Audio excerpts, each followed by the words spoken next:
સમગ્ર દોષને જોવાનું આપણે નક્કી રાખ્યું છે. તો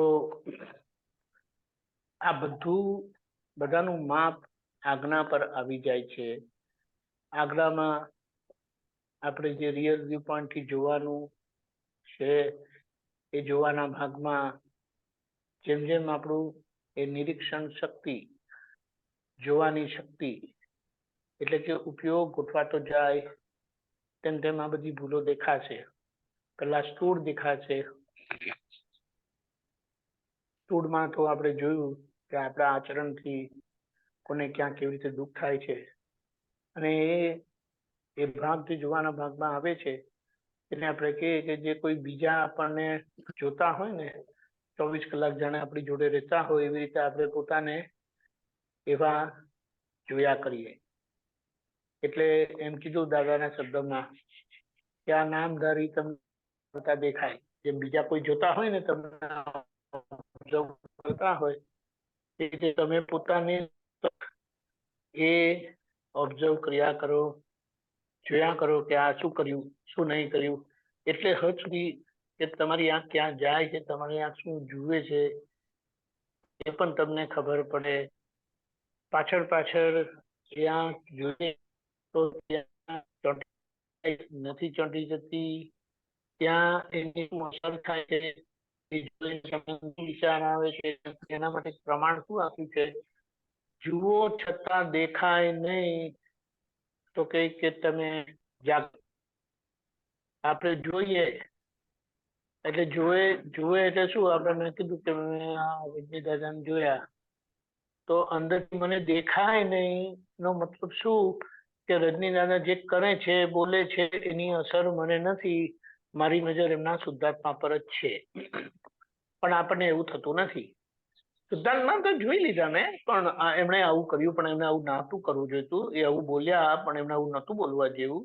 આ તો કઈ વ્યવહાર છે, આ તો કઈ આમ છે તેમ છે કરીને આપણને અંદરથી આવું થાય. એટલે જોયું પણ બરાબર જોયું કરીને થાય. એટલે એમાં એમ કીધું કે દોષને વિચારવો અને દોષને જોવો. વિચાર આવે કે આ હમણાં આ કર્યું ને એ ખોટું છે, એ જગ્યાએ તો આવી શકે છે, પણ આપણી સહી ના હોય એના પર કે હા એમણે એવું કર્યું, એટલે એમને કરતા જોતા નથી આપણે. તો ત્યાં તમે એ દોષને જોયો નથી ગણાતો. એમ કે જુએ એટલે માને કે એમણે આવું દોષ કર્યો, આવું કર્યું, તેને એમ કે દોષ પ્રત્યક્ષ થયેલો કહેવાય. અને જ્યાં દોષ પ્રત્યક્ષ થાય તો પછી એના ગુના લાગુ પડે.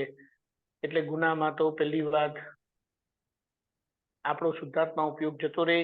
સામાન્ય કરતા જોયા એટલે એ જ મોટા મોટી હિંસા છે. એટલે આવી રીતે ઝીણું ઝીણું ઝીણું ઝીણું બધું દેખાતું જશે. એટલે આ રહી સ્થૂળની વાત. એટલે આપણે વિચારો કે સ્થૂળના ભાગમાં પણ કેવી રીતે સૂક્ષ્મ મનના વિચારો આવી રીતે આવી જાય છે કે આપણે એના માટે એમ કીધું જોયું છતાં વિચાર નહીં આવે ને તો તમે કરેક્ટ. અને જોયું ને કંઈ પણ વિચાર આવ્યો, હવે જુએ ને તો એમની સાથે આપણી માન્યતા છે જ. એટલે માન્યતાના આધારે એ વિચાર ફૂટશે, અને વિચાર ફૂટે એ પ્રમાણે આપણને એની અસર થાય. પછી એ વિચાર પોઝિટિવ હોય કે નેગેટિવ પણ હોય, અને એની અસર પોઝિટિવ નેગેટિવ આપણને થાય.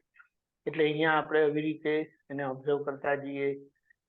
સૂક્ષ્મમાં તો આપણે જોયું, આ સૂક્ષ્મની વાત તો આમાં જ આવી ગઈ કે આપણું મન કોઈનાથી જુદું ના પડે, ગમે ત્યાં હોય. એટલે એના માટે એમ કીધું કે આપણે પોટલા જેવા થતા જઈએ, અને પોટલા જેવા થયા તો એ મારાપણા વગરનું થયું. એટલે પોતે કશું તો એમાં સૂક્ષ્મતમ ભાગ પણ આવી ગયો. એક જ વસ્તુ સમજવાની, આ સૂક્ષ્મતર ભાગ અને સૂક્ષ્મતમ આપણે કહીએ તો સહેલો નથી. કારણ કે બુદ્ધિ એનો કલર, એનું રૂપ બતાડીને છે, અને વ્યવસ્થિતને સ્વીકારવા દેતો નથી. એ બધી વાત બરાબર છે, વ્યવસ્થિત છે, પણ આવું તો ના હોવું જોઈએ ને. આ તો કઈ વ્યવહાર છે. અને પછી અજાગૃતિથી એવું પણ બોલાય કે વ્યવહાર દ્રષ્ટિથી આવું હોય. એમ કે હવે વ્યવહાર દ્રષ્ટિએ તો નિર્દોષ દ્રષ્ટિ છે, અને વ્યવહાર દ્રષ્ટિથી જોયેલું અને ક્યારેક કોઈ દોષિત દેખાય જ નહીં. અને આપણે કઈ વ્યવહાર દ્રષ્ટિથી આવવું હોય એટલે અહીંયા આપણે સમજી જઈએ કે કેવી રીતે આ આજ્ઞાનો શબ્દનો પણ ઉપયોગ આપણે કેવી રીતે કરીએ અને આખો દિવસ આપણો આવી રીતે જશે તો ક્યાં સમય જશે ખબર નહીં પડે. આપણે વિચારો કે કેટલીક વખત તો 1 કલાક પણ જતો હોય ને તો આપણે 15 મિનિટે 5 મિનિટે ઘડિયાળ પર નજર જાય અને શુદ્ધ ઉપયોગથી કેવી રીતે આખો સમય નીકળી જાય ને ખબર જ નહીં પડે ક્યાં સમય ગયો એમ કરીને. એટલે આ ભોગવટા અને ભોગવટાની અસર આટલી બધી તીક્ષ્ણ હોય છે, પણ આપણે આવી રીતે ઉપયોગ નહીં દેતા આપણને પોતાના શુદ્ધાત્માનો અનુભવ થશે, દાદાનો અનુભવ થશે અને એ અનુભવથી જ્યારે 2 શબ્દો પણ નીકળશે ને સંજોગાધીન જઈશું ને ત્યાં પોતાનું તો કલ્યાણ થાય જ છે, પણ સામાન્ય પણ એ દિવ્ય આદર્શ વ્યવહાર જોવા મળે કે જેનાથી સામાનું કલ્યાણ થાય. એટલે એવું ચારિત્ર આપણે દાદા પાસે પ્રાર્થના કરીએ, એવું ઉત્તમ ચારિત્ર આદર્શ વ્યવહાર વાળું પ્રગટ થાય અને કેમ કરીને દાદાનું જગત કલ્યાણમાં આપણે બધા નિમિત્ત બનીએ. જય સચ્ચિદાનંદ.